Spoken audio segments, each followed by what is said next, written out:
There's a study from neuroscience researchers where they put people in a brain scanner and ask them to talk about themselves. Just talk about their own opinions, their own lives. Okay. And the reward center of their brain lit up, the same part that lights up when you eat something good or when someone hands you money. Wait, so talking about myself feels like getting paid? Basically, yes. Your brain treats it like a reward. Then why does it feel like the worst thing in the world when someone says, "So, tell me about yourself"? That's the whole episode, David. That's what we're getting into. Hey, everyone. Welcome back to the Real English Podcast. I'm Olivia. And I'm David. And Olivia, I need you to know that question, "Tell me about yourself," it's been haunting me since we picked this topic.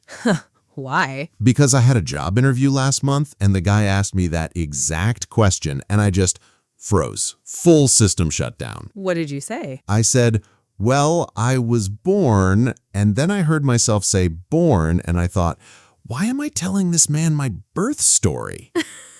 You started with your birth? I started with my birth in an interview for a marketing job. That's so you, though. You always over-explain when you're nervous. I do. I panic and I just start adding detail nobody asked for. Meanwhile, I over-prepare. I'll have 3 versions of tell me about yourself memorized, depending on who's asking. See, that's very you. You'd rehearse a conversation about your own life like it's a play. I mean, yes, guilty. So today we're the perfect pair to talk about this. One of us freezes, one of us over-rehearses. And somewhere in between is the actual right answer, which, funny enough, isn't really about grammar at all. No? No. Today's episode is about something a bit deeper than here are 10 phrases to describe your job. We're going to get into why this feels so hard in the first place, and I think by the end it's going to change how you think about every single "so, tell me about yourself" moment in your life. So here's the thing. Most English lessons on this topic go straight to the phrases. I am a hard-working person. I enjoy reading in my free time. And sure, you'll walk away with some sentences. But you still freeze at the actual moment. Right, because the hard part was never the vocabulary. The hard part is that talking about yourself is, at its core, an act of exposure. There's actually a whole area of psychology built around exactly this. And once you understand what's happening underneath, the English part gets so much easier. Okay, I'm listening and also slightly scared. Good. Stay scared for a few more minutes. One thing before we get into it. If you've ever frozen in a moment like this in any language, drop a word in the comments about where it happened. Job interview, first date, a party, wherever. We read every single one, and honestly, it helps us know what to cover in future episodes. All right, let's get into it. So, Olivia, why does this feel so uncomfortable? Because for me, it's not an English problem. I freeze in Portuguese, too, if someone puts me on the spot. Right. That's the first thing to get straight. This isn't really a language skill. It's an exposure skill. And language is just the costume it wears. Exposure, like being seen. Exactly.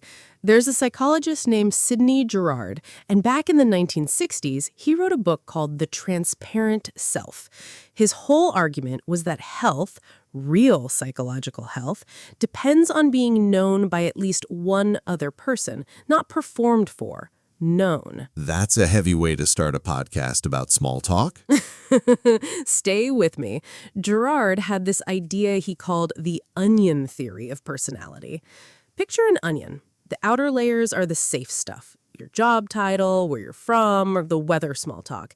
And as you peel deeper, you get to opinions, then feelings, then the stuff that actually makes you you. So when someone says, "Tell me about yourself" at a party, they're asking for outer onion. Right. But here's where it gets interesting, and this is something Girard's research pointed to. People get uncomfortable not because sharing is bad, but because they're not sure which layer is being asked for. Oh, that's exactly my problem. I panicked in that interview because I didn't know if you wanted outer onion facts or who I really am. Exactly. And in English, especially, that confusion gets worse because a lot of learners were taught one formal script. I am a hard-working person. And that script only works for one layer, the outer one. The moment the conversation asks for something deeper, the script breaks, and there's nothing underneath it. So it's not that I don't know English, it's that I only prepared one layer of the onion. That's exactly it. You brought one layer to a 5-layer conversation. Wow. Devastating, but accurate. And here's the part I want to hold on to, because we're going to come back to it later. Gerard also found something people don't expect. More disclosure isn't always better. There's actually a point where oversharing starts to hurt you, not help you. Wait, really? I thought the whole message was open up more. It is, up to a point, but past that point, it can actually make people trust you less, not more. We'll come back to that, because I think it explains something about why some of us over-explain in interviews. Foreshadowing. I see what you did there. Okay, so here's the other layer to this, and I think this one hits English learners especially hard. A lot of people in a lot of cultures are raised to believe that talking about your own achievements is bragging. It's rude. You wait for other people to notice you. Oh, that's very true where I grew up. If you said, "I'm good at my job," out loud, someone's grandmother would give you a look. Right. And then you bring that instinct into English, where actually describing yourself clearly and confidently is expected and even respected. And suddenly there's this internal conflict. Your culture says, stay small. The situation says, describe yourself clearly. And your brain just short circuits. It's like your fear response goes off, but it's a false alarm. That's a really good way to put it, actually. It's like a smoke alarm. Sometimes the alarm goes off because there's an actual fire, but sometimes it's just burnt toast. Someone asking, what do you do, is burnt toast. It's not a threat. But your alarm doesn't know the difference. I like that. Burnt toast, not fire. And I want to say something honest here. I still get this. Even doing this podcast, when someone asks me what I do, my first instinct is to make it smaller than it is. Oh, I just do a podcast. Just. I added just. You do that all the time, actually. I know. It's something I'm still working on, minimizing myself before anyone even gets the chance to. Same. Actually, more than same. I once described my old job, which was managing a whole team, as I just kind of help out with stuff. I just kind of help out with stuff. David, you were the manager. I know. I don't know why I do it. I think a lot of listeners are nodding right now, honestly. If you're listening and you've ever shrunk your own job title down to nothing, you're not alone. That's basically the theme of this whole episode. And actually, there's a cultural piece to this I want to come back to in a bit, because I think it explains why some of us shrink ourselves down automatically and others don't even think twice about it. Now you're just teasing me with information. A little bit, yes. So let's talk about the actual skill here, because there's a real answer, and it's not share everything, and it's not share nothing. The onion has a sweet spot. The onion has a sweet spot. Okay, we're keeping that. Here's the thing. If you only ever give outer onion answers, I'm fine, I work in an office, nice weather, people can't connect with you. There's nothing to hold on to. But if you go straight to inner onion with a stranger, oversharing your whole life story to someone you just met, that can actually push people away. It's too much, too fast. I've had a person do that to me on a plane once. 20 minutes in and I knew about their divorce. Exactly that. So the skill in English, and honestly in any language, is learning to move one layer at a time. Someone asks what you do, you give the job. Then you add one small personal layer. I teach high school English, and honestly, some days the students teach me more than I teach them. That's one layer deeper. It invites a follow-up question without dumping the whole onion on someone. So it's less about memorizing one big paragraph and more about having small, honest additions ready. Exactly. And this is where I think the traditional tell me about yourself lesson fails people. It teaches one long monologue, but real conversation isn't a monologue. It's an exchange. One layer, then a pause, then maybe another layer if they seem interested. That actually takes the pressure off. I don't need the perfect 3-minute answer. I need one honest sentence, and then I let the conversation breathe. Right. Right. And here's something people don't expect. Because you asked earlier why oversharing can backfire, and I said we'd come back to it. There's actually a norm in how humans disclose to each other called reciprocity. When you share something real, the other person usually feels a small natural pull to share something back at a similar depth. So it's kind of a rhythm. You go one layer, they go one layer. Exactly. But if you jump 5 layers deep immediately, the other person doesn't feel invited to match you. They feel put on the spot. It breaks the rhythm instead of building it. Huh. So the plane guy broke the rhythm. The plane guy shattered the rhythm. Can I push back on something, though? Always, go for it. You're making it sound like you should just wait, one layer at a time, respond to what's asked. But sometimes I think you should just go first. Volunteer something a little personal before anyone asks and let it set the tone. See, I actually disagree with that one, at least as a default. I think going first with something personal before there's any signal the other person wants that can feel like pressure, like now they owe you something back. But think about it from the other side. If nobody ever goes first, the whole conversation stays stuck at nice weather we're having forever. Someone has to open the door. That's fair, actually. Right? So my theory is you go first, but small. Not, here's my divorce, but something like, I'm exhausted. I've had the worst week. Instead of just, I'm fine, how are you? That's going first, but it's still outer onion. It's an invitation, not a dump. Okay, I think you've actually talked me halfway into agreeing with you. Maybe it's less about who goes first and more about matching the size of what you offer to how well you know the person, regardless of who technically speaks first. Right. So going first isn't the problem. Going first with the wrong layer is the problem. I think that's the actual nuance.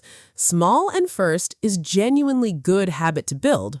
Okay, you promised me a cultural angle a while back, and I haven't forgotten. I haven't either. So here's the thing. Researchers who study self-disclosure have actually found real differences across cultures in how much people share and about what. Some research on this points out that people from certain Latin American backgrounds tend to be more comfortable talking about a wider range of personal topics than, say, people from more reserved Northern European backgrounds. That actually matches my life exactly. My family's loud. We talk about everything. Money, relationships, health, all of it. At the dinner table in front of everyone. Right. And then you move into an English-speaking environment, especially somewhere like the UK or a formal US workplace, and suddenly the outer onion layer is much thicker. People keep salary, health, family conflict, a lot of that private, especially early on. So it's not that I'm bad at English, it's that my instinct for what counts as normal to share doesn't match the room I'm standing in. Exactly. And I think this is the piece that gets missed in a lot of English classes. Nobody tells you the invisible rule. They just correct your grammar and leave you to figure out through trial and error, sometimes painfully, what's considered too much information in this new context. I actually did that. I told a new coworker here about a health thing, completely normal where I'm from, and the silence after was loud. The silence was loud. I love that. It really was. I just thought, oh, note to self, different room, different rules. And that's the actual skill, more than any phrase list. Watching the room, noticing what layer other people are offering and matching it, rather than assuming your home country's normal is everyone's normal. Which honestly takes the pressure off a little. It's not that I'm doing English wrong. I'm just learning a new unwritten rule book one conversation at a time. Exactly. And nobody expects you to know it perfectly on day one. You just get a little better at reading the room each time. Okay, David, I think it's time to actually give people some tools here. Let's take some common learner sentences and upgrade them. All right, hit me. A learner might say, I am a person who likes reading, which is fine. It's grammatically correct, but it sounds a little like a form you'd fill out. A more natural way? Honestly, I get lost in a good book most weekends. Or, reading's kind of my escape after work. Same information, but now there's a feeling attached to it.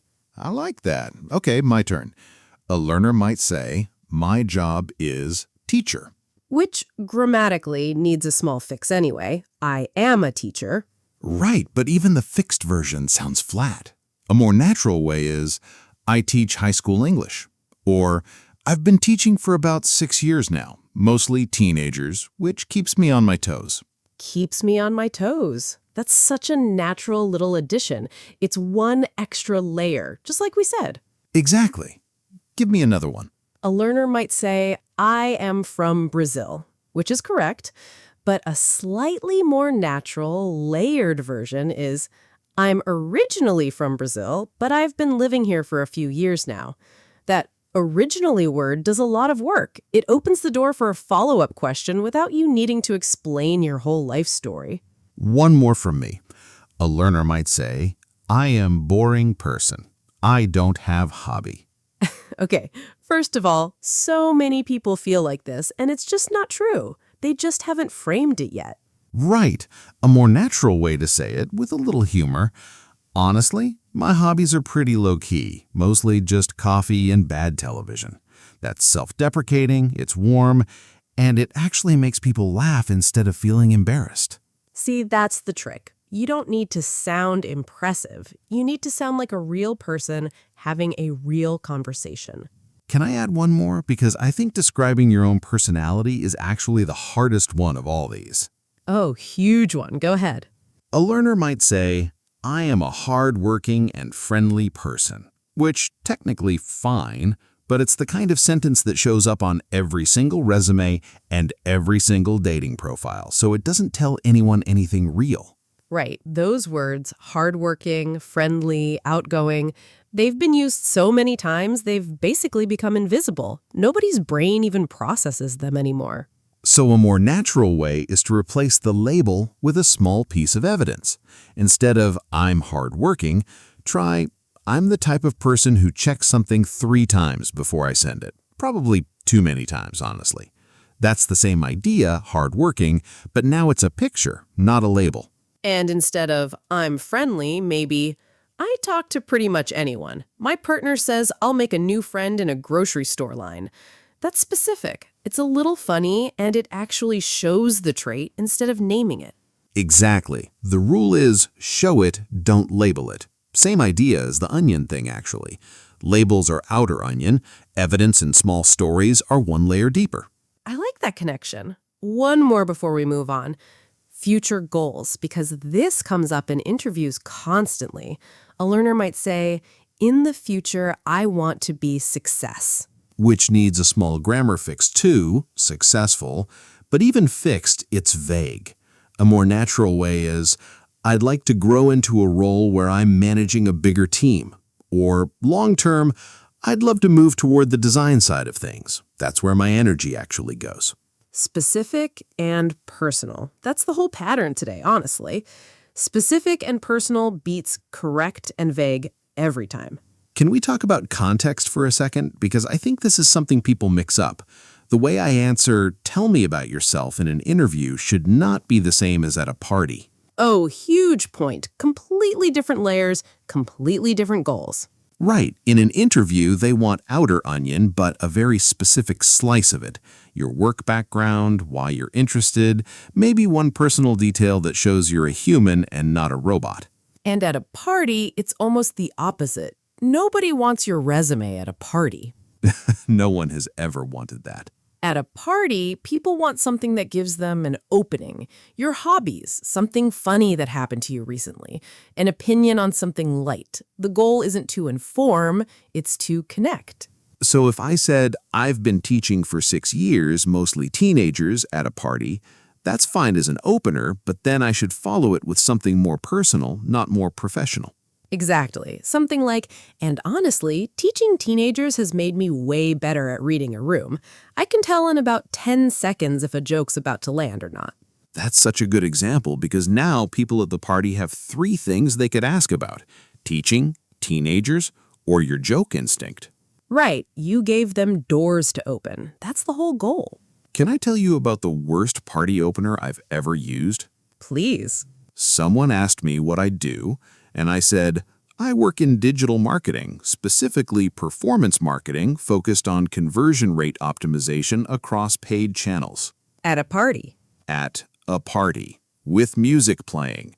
The poor woman just stared at me like I'd started reciting a legal document. What happened? She said, "Oh, cool," and then found an excuse to get a drink and never came back. That's the interview answer. You gave her the interview answer at a party. I know that now. Painfully. So what would the party version have sounded like? Probably something like, "I do marketing. Basically, I spend my days trying to figure out why people click on some ads and completely ignore others. It's half psychology, half guesswork." See, that's so much better. It's the same job, but now there's a little mystery in it, a little humor, and an obvious next question. Oh, so what's something that actually works? Exactly. I gave her a locked door before. That version's got a handle on it. I really like that image, actually. A sentence with a handle on it. Something the other person can actually grab and open. A sentence with a handle. I'm stealing that for myself going forward. There's one more piece of this that I think gets forgotten completely, and it's honestly the easiest part once you remember to do it. Asking the question back. Oh, this is such a small thing, but it changes everything. Right, because if I answer, "What do you do?" and then just stop, the conversation has nowhere to go. The other person has to think of a whole new question from scratch. Whereas if you just bounce it back, "And what about you? What do you do?" You've kept the rhythm going with almost no effort. And there's a slightly better version than just repeating their question word for word. If they asked, "What do you do?" instead of asking the exact same thing back, you can ask, "What about you? Is that something you always wanted to do, or did you kind of fall into it?" Oh, that's so much better than a flat repeat. It shows you are actually listening, not just waiting for your turn to talk. Exactly. And going back to the reciprocity idea from earlier, when you ask a slightly deeper follow-up like that, you're signaling that you're happy to go one layer deeper too, if they want to. It's like holding the door open without pushing anyone through it. I like that. Holding the door open without pushing anyone through it. That's basically the entire skill of talking about yourself well in one sentence. We should end the episode right there, honestly. Almost. One more thing first. All right, David, we used some interesting words and phrases today. Want to slow down and walk through a few? Let's do it. First one, onion theory. Well, that's more our own invention today than a fixed English phrase, so let's get past that one and go to real vocabulary. Good call. First real one, to open up.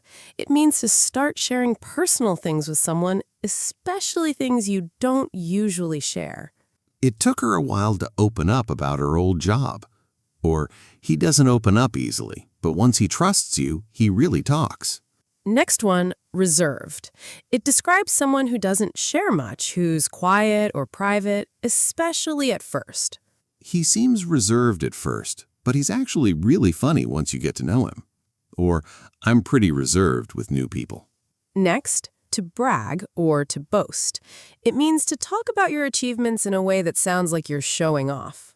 He wouldn't stop bragging about his new car. Or, I don't want to brag, but that meeting went really well. That phrase, "I don't want to brag but," is actually a really useful little cushion phrase in English. It softens the sentence before you say something confident. Oh, that's a good one to remember. Next word, self-deprecating. It means making light jokes about your own flaws or mistakes. His self-deprecating humor makes him really easy to talk to. Or she's very self-deprecating about her cooking, even though it's actually great. Next, to come across as. It means the impression you give someone, whether you meant to or not. I didn't mean to come across as rude. Or he comes across as confident, but he told me he's actually terrified of public speaking. Last one, to hit it off. It means two people get along really well, almost immediately. We hit it off right away. We talked for 2 hours. Or I was nervous about the interview, but honestly, we just hit it off. Good vocabulary today. Practical stuff. Can I mention one more trap people fall into? The hobbies question. Oh, this one gets me every time. What do you do for fun? And my brain just goes blank, even though I definitely do things for fun. Same. It's such a strange question to answer on the spot. I think the trap is that people try to list things like reading a menu. I like hiking, cooking, movies, spending time with friends. And it just sounds like a list because it is one. Right. Nothing in that list tells you anything about the person. Exactly. So here's a trick I picked up somewhere. I think it might have been from a friend, actually, not a book this time. Instead of listing hobbies, tell the most recent small story about one of them. What do you mean?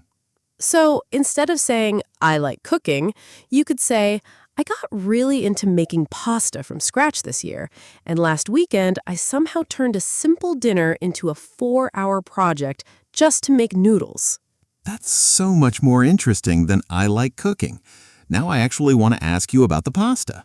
Right, exactly, because a story has a hook built into it. A list doesn't. Okay, my turn then. Real one, not made up. Last month, I started learning to skateboard. Badly. My neighbor's 12-year-old is better than me, and he does not let me forget it. See? Now that's a story. That tells me something about you, that you're willing to be bad at something new in public, and that you can laugh about it. I really can't do anything but laugh about it, honestly. The kid does this little nod every time I fall. A tiny, silent judge. Exactly. But that's the point, right? One small, honest story beats a whole list of hobbies every time. Every single time. Can I say something honest? Always? I think part of why I over-prepare answers about myself is that somewhere along the way, I started treating who I am like a project I need to manage. Like there's a correct version of me to present, and if I get the wording right, people will like that version. Yeah. But that's kind of the opposite of what Gerard was actually talking about, right? Being known isn't about presenting the right version. It's about letting someone see a real one, even if it's a little messy or a little uncertain. I don't think I've ever heard you say something like that on the podcast before. I know, it's not something I usually admit. I think I like the illusion of control. If I write the script for who I am, nothing can surprise me. Nobody can catch me off guard. For me, it's almost the opposite problem.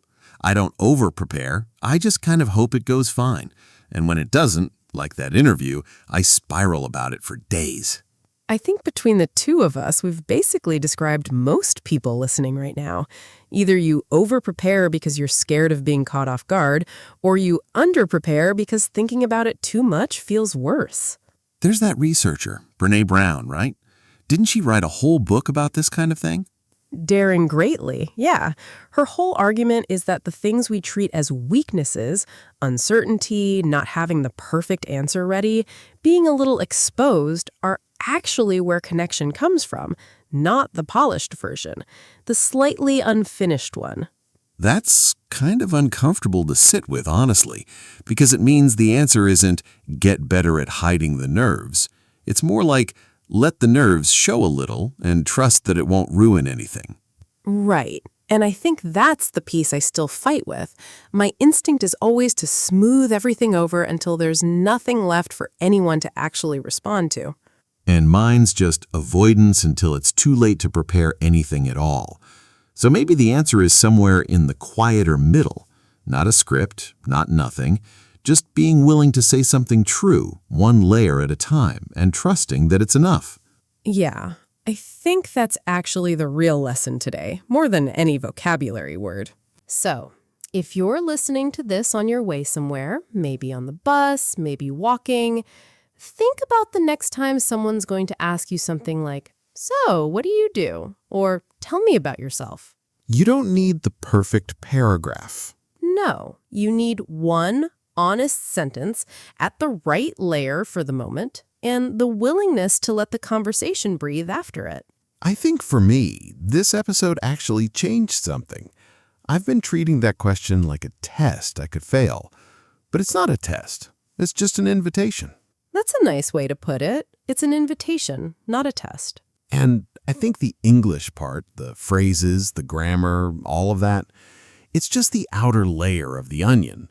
The real skill is underneath, knowing which layer to offer, offering it a little at a time, and not shrinking yourself down before anyone even asked you to. Right, and honestly, that goes both ways. Some of us need to practice sharing a little more. Some of us, David, need to practice not writing 3 prepared versions of our own life story.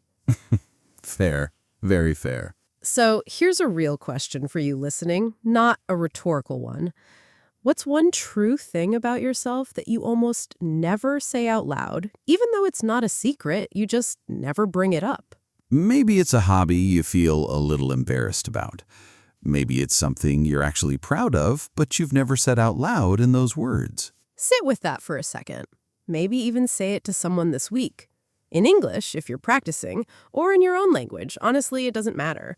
Just say the true thing, one layer at a time, and see what happens. Thanks so much for spending this time with us today. Yeah, genuinely, wherever you're listening from, thank you.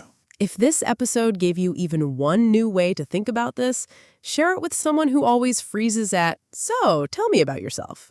They'll thank you. This was the Real English Podcast. I'm David. And I'm Olivia. Take care, keep going, and we'll see you in the next episode. Bye, everyone. Bye-bye.